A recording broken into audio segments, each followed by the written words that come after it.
이제는 전도자로서 이제 새로 믿음을 고백한 구원받은 영적 어린아이, 새신자. 이 새신자를 어떻게 해야 될 것인가. 이게 이제 우리가 지금 당면한 어쩌면 과제인데요. 참고로 어느 사람이 이제 미국의 경우를 통계를 냈습니다. 미국은 기독교 국가라고 해도 거의 틀림없어요. 그런데 미국에 있는 교회에 다니는 신자, 이 사람들을 대상으로 해서 설문조사를 했습니다. 그랬더니 문제가 그 중에서 제가 좀 충격적인 부분이 48%의 사람들이 사복음서 이름을 잘 모르더라고요. 한두 개 되는지 모르겠는데 사복음서 이름을 48%의 사람들이 몰랐다. 이해가 됩니까? 아니, 사복음서를 모르다니. 그냥 마태마가 누가 요한 이렇게만 되면 되는데 이거를 못 되다니. 그것도 48%면 절반이라는 얘기잖아요. 크리스찬이면서 교회 다니는 미국인. 저는 깜짝 놀랐습니다. 성경을 모른다는 얘기죠. 한마디로. 교회는 다니지만 성경을 모른다. 근데 성경을 모르면 어린아이 상태로 머물러 있습니다. 어린아이로 상태로 머물러 있으면 영적 어린아이는 여러 가지가 문제가 있습니다. 뭐가 옳은지 그런지 잘 분별도 못하고요. 그 다음에 또 상대방에 대한 배려도 못합니다. 성경을 모르면 성장이 안 되기 때문에 그렇습니다. 오늘 베드로전서 그 2장 2절에서 다시 한번 보십시오. 2장 2절에 보면 새로 태어난 아기들로서 순수한 말씀의 젖을 사모할지니 이것은 너희가 그것으로 말미암아 자라게 하려 합니다. 우리가 지금 구원받은 어린아이라고 생각하자고요. 누군가 나를 전도해서 내가 예수 믿는 사람이라고 생각하자고요. 그래서 영적으로 겨우 태어났어요. 태어났는데 성장을 하려고 그러면 젖을 먹어야 되는데 그 젖이 바로 순수한 말씀이다. 그렇게 이제 그래서 결론을 내줄 수가 있습니다. 성경을 공부하는 5가지 방법, 보통 얘기하는 성경을 공부하는 5가지 방법. 이 손가락 5개를 딱 펴가지고 얘기합니다. 어떻게 공부할 건가? 맨 처음이 뭐냐? 리딩이에요. 읽어라. 성경을 읽어라. 그 다음에 두 번째는 또 써봐라. 그 다음 세 번째는 그걸 한번 좀 연구를 해봐라. 공부를 좀 해봐라. 세 번째는. 그리고 네 번째는 중요한 구절을 외워봐라. 그 맨 마지막에 그 외운 구절을 가지고 한번 묵상을 해봐라. 곱씹어봐라. 뭔 뜻인지. 그래서 5개 손가락으로 읽고 쓰고 공부하고 암송하고 묵상하고 이게 5가지 성경을 공부하는 방법입니다. 이걸 처음에 어느 분이 창안했는지 모르지만 저는 이게 굉장히 참 쉽고도 이렇게 정리가 되는 그런 방법이다 이렇게 생각을 들어요. 한번 사도행전 17장을 펴보겠습니다.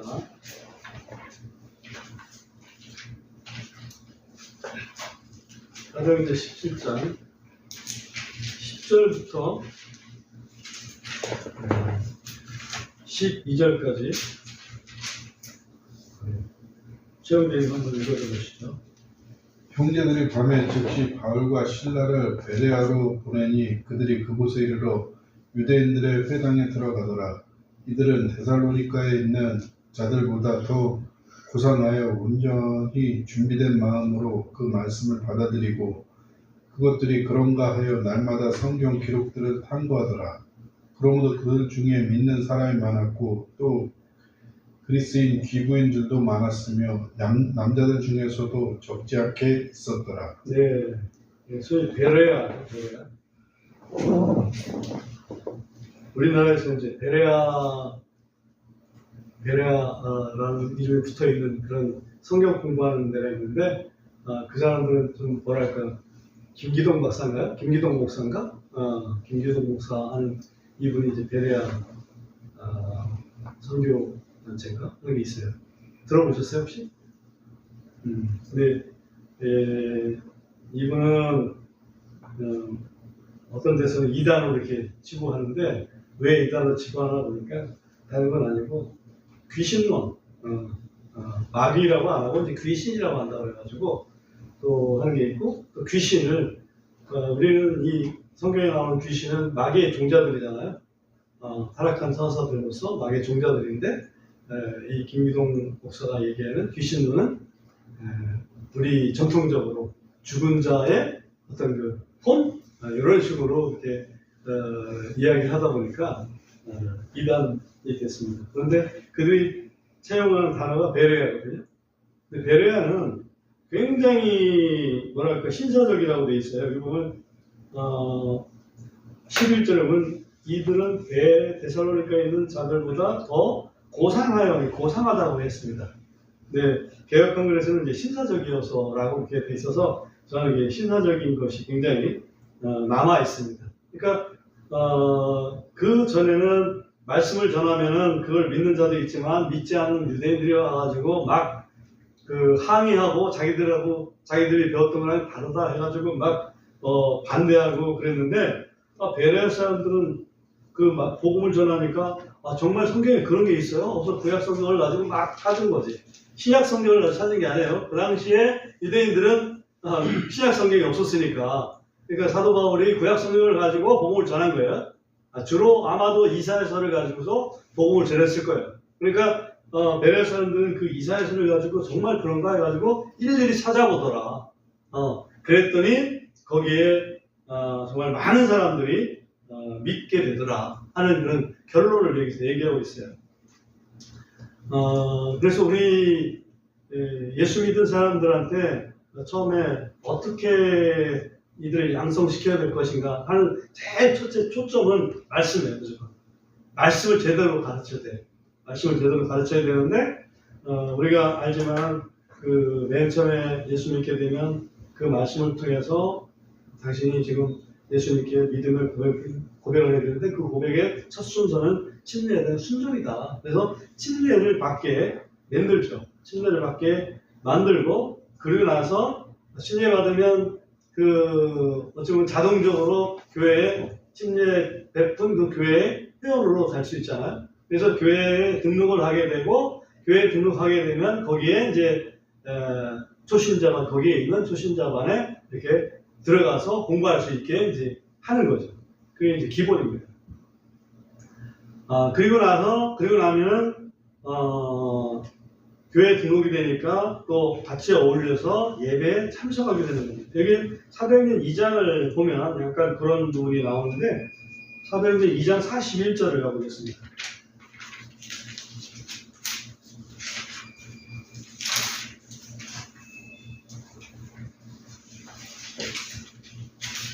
사도행전 2장 41절에 보면 그때 그의 말을 기쁘게 받아들인 사람들이 침례를 받으니 바로 그날 그들에게 약 3,000훈들이 더해지더라. 이게 베드로의 선교를 듣고 거기에 모였던 사람들 중에 3,000명이 예수님을 믿고 침례를 받게 됩니다. 그 다음에 42절에 보면 그들이 사도들의 교리와 교제 안에서 빵을 떼며 기도하기를 흔들리지 않고 지속하더라. 그러니까 사도들의 교리라는 얘기는 결국 사도들이 가르치는 그런 성경 공부에 함께 참여를 하더라 그런 얘기죠. 그리고 교제 안에서 빵을 떼며 빵을 뗀다는 얘기는 물론 우리가 식사하는 것도 있겠지만 주의 만찬을 함께 참여하는 것을 의미를 합니다. 빵을 떼며 기도하기를 흔들리지 않고 지속하더라. 그래서 말씀과 또 주의 만찬과 기도 이걸 다 합하면 뭐가 될까요? 한마디로 두 글자로 하면 예배죠. 그래서 그들이 모여서 주님께 예배드리는 그런 일에 참석을 하게 됩니다. 그렇게 되다 보면 결과는 44절에 보면 또 믿은 모든 사람이 함께 지내며 모든 것을 공유하고 자기의 소유물과 재산을 팔아 각 사람의 필요대로 모든 사람에 나누어 주더라. 그 다음에 또 보면 그들이 항상 날마다 한 마음이 되어 성전에 거하고 집에서 집으로 돌아가면서 빵을 떼고 단일한 마음으로 즐겁게 자기들의 음식을 먹으며 라고 이렇게 얘기하고 있어요. 특별히 45절에 보면 자기의 소유물과 재산을 팔아 각 사람의 필요대로 모든 사람에 나누어 주더라. 이거는 보통 일이 아니잖아요. 자기의 모든 것을 들여서 교회의 어떤 그 활동에 동참을 하더라, 봉사하더라 이렇게 볼 수도 있겠죠. 그래서 예배 참석뿐만 아니라 성경 말씀을 공부하다 보니까 결국은 자기 희생을 통해서 교회 활동에 봉사까지 하는 그런 일이 벌어지게 됩니다. 그리고 그 봉사의 끝은 뭐라고 해야 될까요? 우리 그리스도인들이 이제 초신자가 됐습니다. 그들이 매일 말씀을 배웠어요. 예배도 참석해, 봉사도 해. 근데 그 끝은 뭐가 되어야 될 것 같습니까? 그게 디모데후서 2장에 있는 2절에 있는 말씀을 우리가 결론으로 봐야 됩니다. 디모데후서 2장 2절 한번 찾아서 읽어보겠습니다.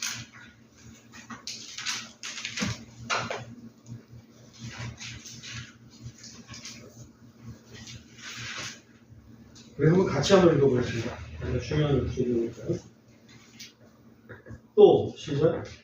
또 내가 많은 증인들 중에서 내게 들은 것들 바로 그것들을 신실한 사람들에게 맡겼으니 그들이 또한 다른 사람들을 가르칠 수 있으리라.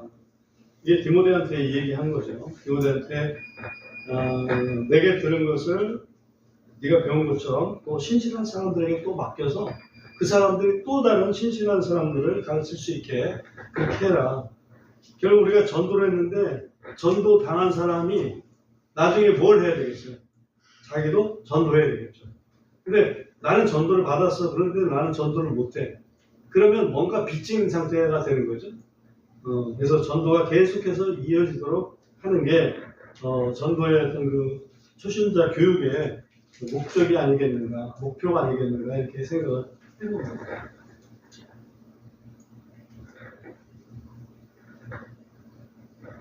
우리가 성경을 공부해봤지만은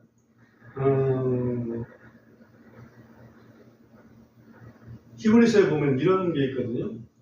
뭔가 주님을 잘 믿다가 그 믿음에서 이렇게 좀 뒤로 물러나가지고 좀 연약해진 상태, 그런 상태에 있는 그 사람들을 보게 됩니다. 그래서 히브리서에서는 그런 사람들을 이렇게 좀 격려를 해서 다시 굳게 좀 있어라 라고 믿음을 독려하는데 마찬가지입니다. 우리 새로 믿은 그리스도인들이 조금 있다가 그냥 뒤로 물러가 버리면 안 되잖아요. 그 사람들을 독려해서 어떻게든지 주님께 더 강건하게 붙어주실 수 있도록 그렇게 만드는 게 결국은 말씀이다. 말씀 없이는 그게 참 이루어지질 않아요.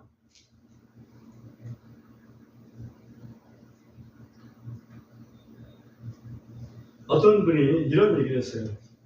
나는 크리스찬이 된 다음에 교회의 모든 예배에 나는 참석을 한다. 그렇게 참석하려고 노력을 하고 있다. 그렇게 얘기해요. 근데 왜 나는 그렇게 했는가? 나는 그 부분이 우리 초신자들에게도 굉장히 중요하다라고 생각이 드는데요.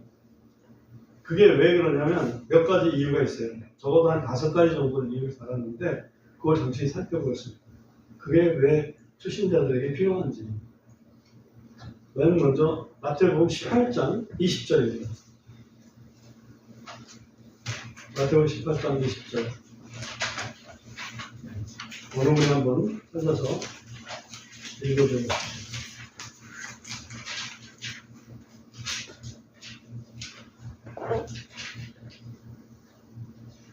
이는 두세 사람이 내 이름으로 함께 모인 곳에 나도 거기에 그들의 한가운데 있기 때문이라 하시니라. 네, 교회에 모인 이유가 이 말씀 때문이다. 그냥 두세 사람이 예수 그리스도의 이름으로 모인 곳에는 주님이 함께 하시니까, 주님이 함께 하시니까 내가 거기에 모였다, 참석했다. 그 얘기예요.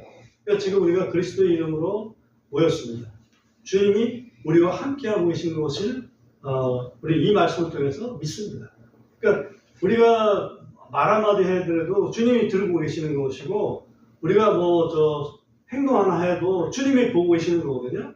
그러니까 이게 교회라는 것은 주님이 함께 하시는 곳이기 때문에 거기에 나는 꼭 참석을 했다. 그런 얘기예요. 그 다음에 시편 133편 1절 한번 보겠습니다.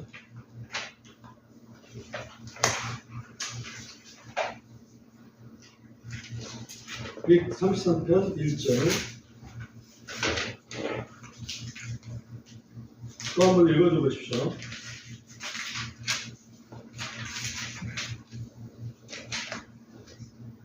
보라, 형제들이 하나가 되어 동거함이 어찌 그리 좋으며 어찌 그리 기쁜가. 네.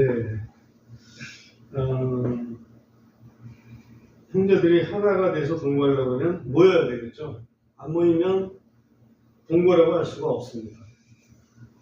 고린도전서 14장 26절에 보면 모여서 뭘 하는지 알 수가 있습니다. 고린도전서 14장 26절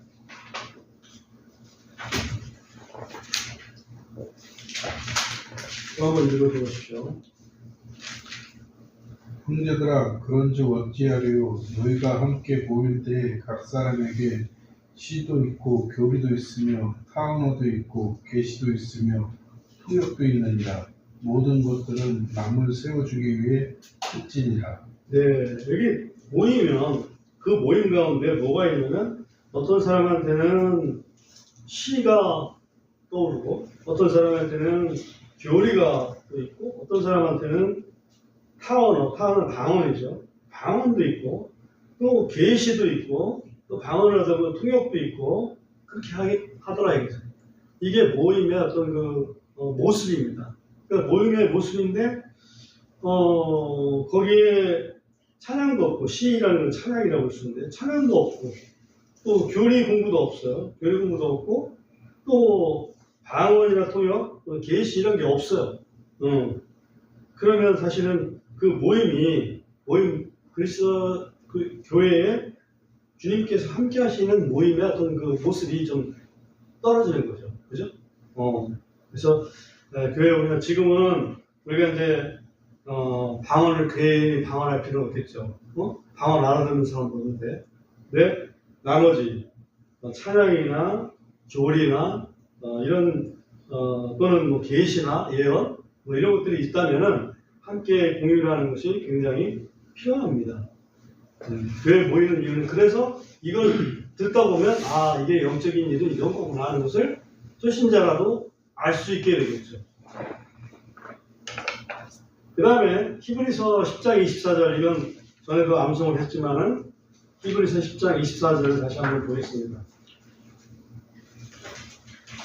왜 어떤 분이 여기는 교회 예배 빠짐없이 참여를 했다 하는지 24절에 보면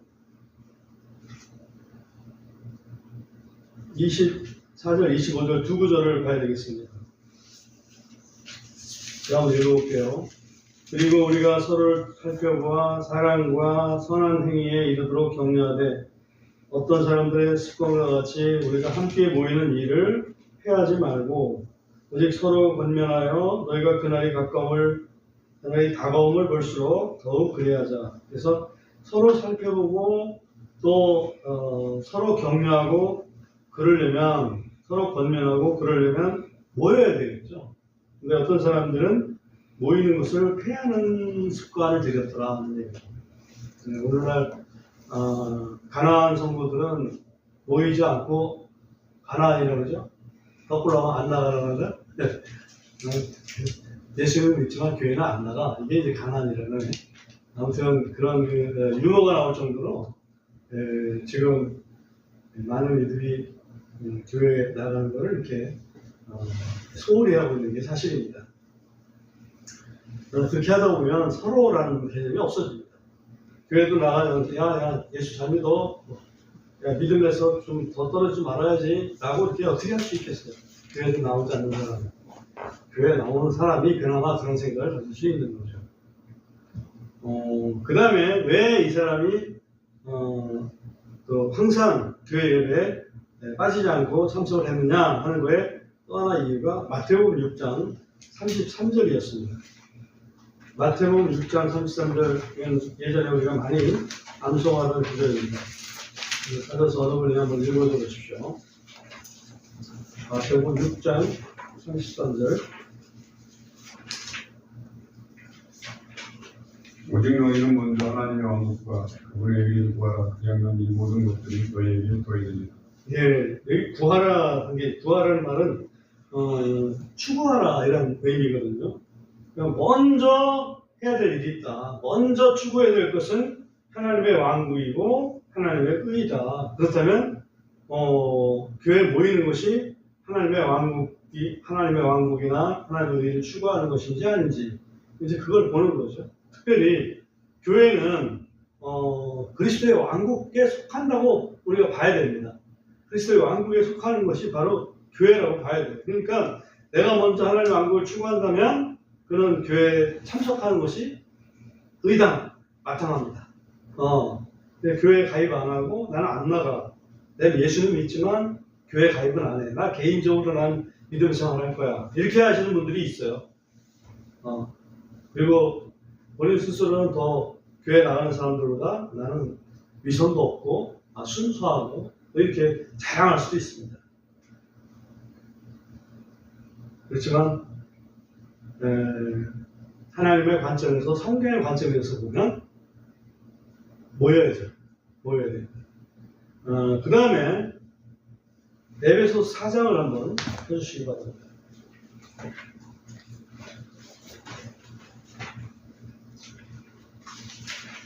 에베소서 4장 11절 보면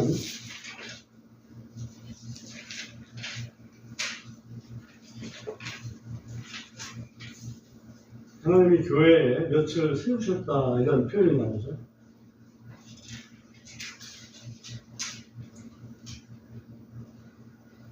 에베소서 4장 11절에 보면 또 그분께서 더러는 사도로, 더러는 예언자들로, 더러는 복음자들로, 더러는 목사들과 교사들로 주셨으니 이렇게 직분을 주셨는데 직분을 주신 이유는 12절에 보면 이것은 성도들을 완전하게 하고 사역의 직무를 행하게 하며 그리스도의 몸이 교회죠. 그리스도의 몸을 세우게 하려 하시니라. 마침내 우리가 다 믿음과 하나님의 아들을 아는 것에서 하나가 되어 완전한 사람에 이르고 그리스도의 충만하심에 장성한 분량에까지 이르나니 이렇게 이제 말씀하고 있어요. 우리의 그 목표는 하나님의 아들 예수 그리스도를 아는 거에서 하나가 되어야 된다. 그래서 예수님이 누군지를 사람마다 다 달리 생각한다 그러면 안 되겠죠. 예수님이 바로 하나님의 아들이고 그리스도라는 것은 누구나 동일하게 알아야 된다는 얘기죠. 그리고 완전한 사람, 그리스도의 충만한 분량 여기에 이르도록 하는 것이 이 교회의 이런 사도라든지 예언자라든지 전도자라든지 목사라든지 교사라든지 이런 사람들을 세우신 목적이라 해요. 그러니까 교회 참석 안 하고 어떻게 그런 그 성장이 그리스도의 충만하심에 이르는 그런 성장이 가능하겠는가? 이것이 바로 이제 교회에 모이는 목적이다. 이렇게 어떤 크리스천이 이렇게 얘기를 하는 것을 본 적이 있습니다.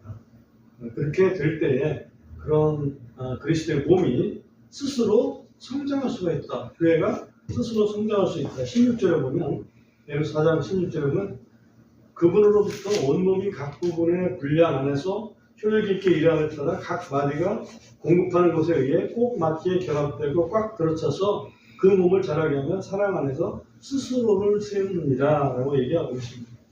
그래서 우리 몸은 머리하고 붙어 있어야 마땅한 거고, 또 몸이 또 각자의 기능을 해야만 몸이 자라는 것처럼 우리가 모여서 또 머리에 붙어 있는 머리 되시는 우리 그리스도의 지침에 따라서 우리가 행동할 때에 비로소 우리가 스스로 이렇게 자라날 수 있다. 아주 상식적인 선에서 이렇게 말씀을 하고 있어요. 그러니까 교회가 자라나지 못하는 이유는 머리에 제대로 붙어 있지 못하다 이렇게 볼 수 있는 거죠. 그 다음에 이제 마지막으로 제가 이 새신자를 교육해서 결국은 교회에 이렇게 끌어들여서 교회 하나의 조직원이 되고 거기서 성경 공부도 하고 또 봉사도 하고 할 수 있게 그렇게 해야 된다는 게 이제 하나의 키인데, 그리고 나면 우리 그리스도인들의 위상이 과연 무엇인가 하는 건데, 그리스도의 위상이 한번 잠깐 봅니다. 베드로전서 2장인가요? 베드로전서 보겠습니다.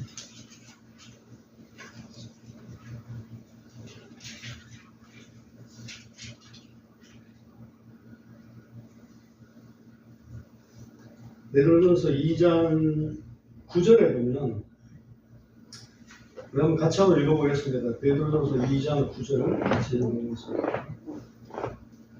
같이 하셨나요? 그러나 시작.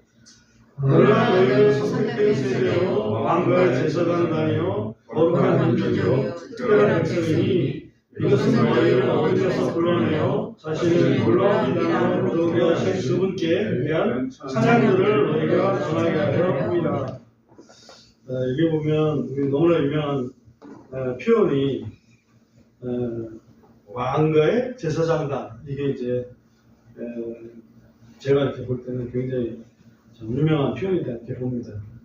왕가의 제사장단, 로얄 프리스트후드 영어로 보면, 그러니까 제사장은 제사장인데 그 중에서도 아주 로얄 클래스의 제사장이라는 얘기지.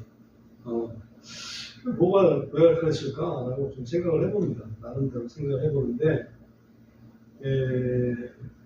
이스라엘 민족의 혈통적인 민족의 제사장들이 있잖아요. 아론의 후손들이 제사장을 맡고 있는데, 그것도 대단한데, 우리 그리스도인들은 아론의 후손이기 때문이 아니라 완전히 멜기세덱의 반차인 그리스도의 후손이라고 볼 수도 있죠. 영적으로 보면, 그죠? 그러니까 아론보다도 더 뛰어난 제사장단이라는 얘기죠. 그래서 이게 왕가의 제사장단이라는 의미구나. 네, 그렇게 생각을 하게 됩니다. 근데 하나님께서 이스라엘 백성을 딱 택하시면서 너희는 제사장 나라야 라고 하나님께서 이스라엘 민족에게 얘기를 해주십니다. 무슨 소리냐? 제사장 나라라는 얘기는, 제사장 나라라는 얘기는 하나님과 맞상대할 수 있는 민족이라는 얘기죠. 그 나머지는 하나님께 다가가려면 이 제사장 나라를 통과해야 돼. 통화해서 그냥 다이렉트 안 된다 얘기는. 그만큼의 위치가 굉장히 높은 게 제사장이라는 거죠. 왜 이 얘기를 하냐면, 레위기를 보면 제사장에 대한 얘기가 조금 나옵니다. 레위기 21장 한번 잠깐 보겠습니다.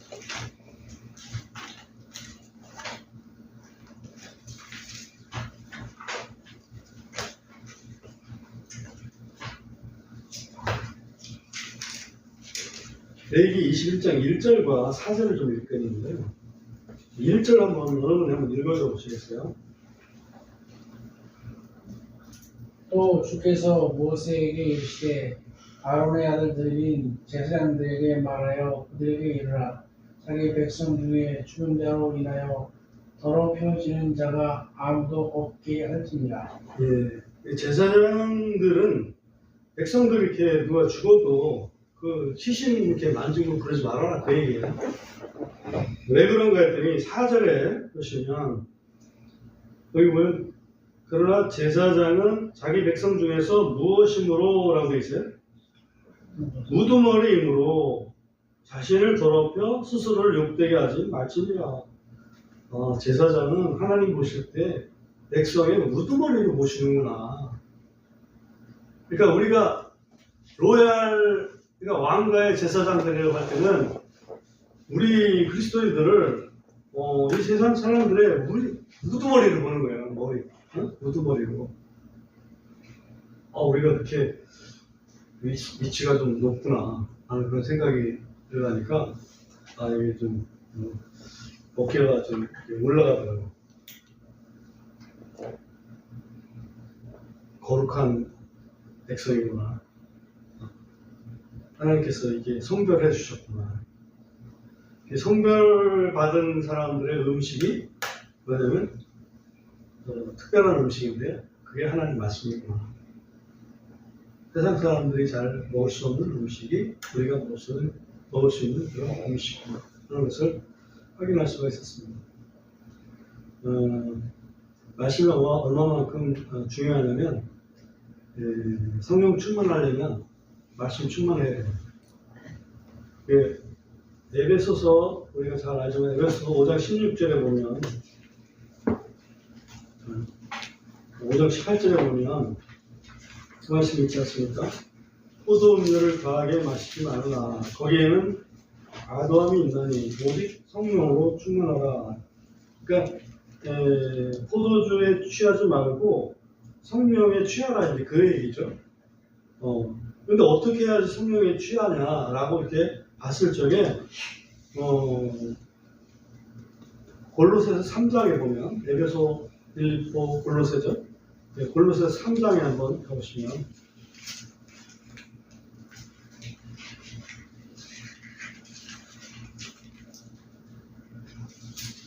똑같은 말씀인데요.